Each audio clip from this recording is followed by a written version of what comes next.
ప్రభునందు ప్రియమైన వాళ్ళారా, మీరందరికీ మరి సంఘ 11వ వార్షికోత్సవ శుభాకాంక్షలు.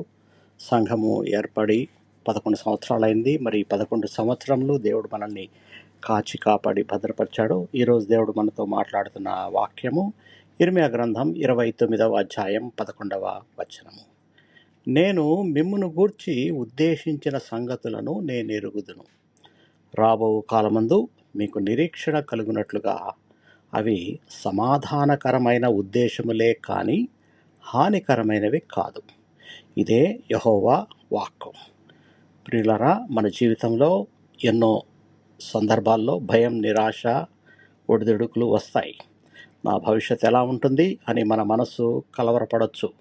కానీ ఈ వాక్యంలో దేవుడు మనకు ఒక గొప్ప హామీ ఇస్తున్నాడు. నీ కొరకు నా ఆలోచనలు సమాధానకరమైనవి అని. మనకు కనిపించేది సమస్యలు కావచ్చు, కానీ దేవునికి కనిపించేది ఆశీర్వాదంతో నిండిన భవిష్యత్తు.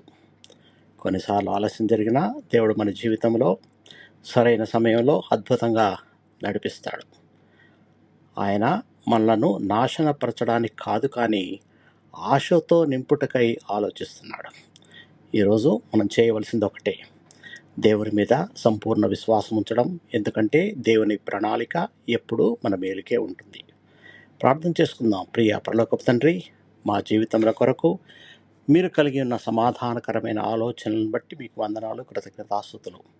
మేము భయపడినప్పుడు, నిరాశతో ఉన్నప్పుడు నీ వాక్యము చేత మాకు ధైర్యాన్ని అనుగ్రహించండి. మా భవిష్యత్తును మీ నమ్మకమైన చేతుల్లో ఉంచుతున్నాము. మాకు నిరీక్షణను, విశ్వాసాన్ని, సమాధానాన్ని దయచేయండి.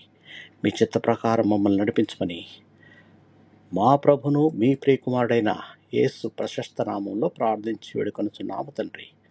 ఆమేన్. దేవుడు మిమ్మల్ని బహుగా దీవించి ఆశీర్వదించునుగాక.